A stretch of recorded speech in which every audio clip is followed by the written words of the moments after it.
వ్యాసాయ విష్ణురూపాయ వ్యాసరూపాయ విష్ణవే నమో వై బ్రహ్మనిధయే వాసిష్ఠాయ నమో నమః.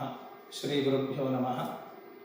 ఆషాఢ శుద్ధ పౌర్ణమి వ్యాస పౌర్ణమిగా గురు పౌర్ణమిగా మనకు రేపు గురువులను ఆరాధించేటువంటి గొప్ప పర్వదినంగా రేపు మనకు వ్యాస పౌర్ణమి రాబోతూ ఉన్నది.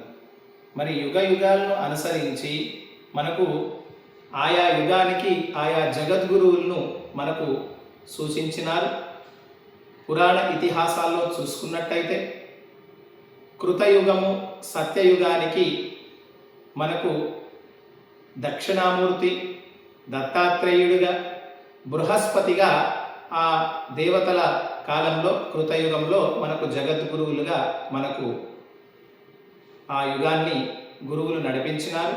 మరి త్రేతాయుగం వచ్చేసరికి సమస్త ఇక్ష్వాకు వంశానికే కాకుండా ఆ యుగానికి గురువులుగా విశ్వామిత్ర వశిష్ఠాది ఋషులందరూ కూడా ఆ యుగంలో జగత్ గురువులుగా ఉండి మార్గదర్శనం చేసినారు. ఇక ద్వాపర యుగానికి వచ్చేసరికి వేదవ్యాసుడు మరియు శ్రీకృష్ణ భగవానుడు మనకు ఆ యుగంలో జగద్గురువులుగా ఉండి మార్గదర్శనం చేసినారు. ఇక కలియుగానికి వచ్చేసరికి మనకు ఆదిశంకరాచార్యులు జగద్గురువులుగా మొట్టమొదట ధర్మాన్ని స్థాపించడంలో కీలక పాత్ర పోషించి తదుపరి సాంప్రదాయంలో ఒక్కొక్క శతాబ్దంలో రామానుజాచార్యులుగా మధ్వాచార్యులుగా ఈ విధంగా త్రిమత స్థాపన చేసి ద్వైత అద్వైత విశిష్ట అద్వైత సిద్ధాంతాలను ప్రజలకు అందించి ఒక మార్గదర్శనం చేసినటువంటి వారు జగద్గురువు. ప్రస్తుత సమాజంలో ఈ త్రిమఠాలకు సంబంధించినటువంటి పరంపరలో కొనసాగుతున్న వారందరూ కూడా మనకు జగద్గురువులే. జగత్తు గురువు అంటే ఈ జగత్తుకు అజ్ఞానం అనేటువంటి అంధకారాన్ని తొలగించి జ్ఞానం అనేటువంటి విద్యను మార్గాన్ని చక్కనైనటువంటి మన యొక్క జీవన విధానాన్ని తెలియజేసేవారే జగద్గురువులు.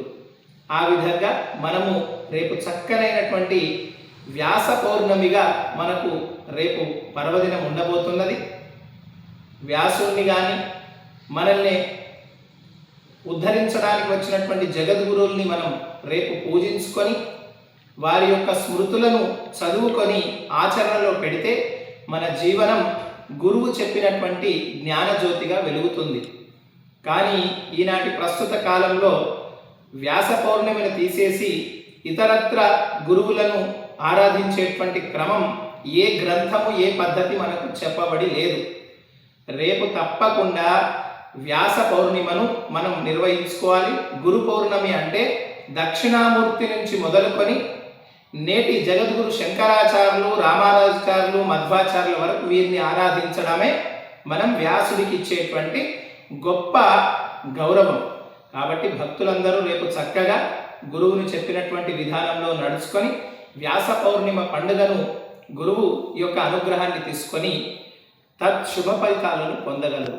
సర్వే జన సుఖినో భవంతు.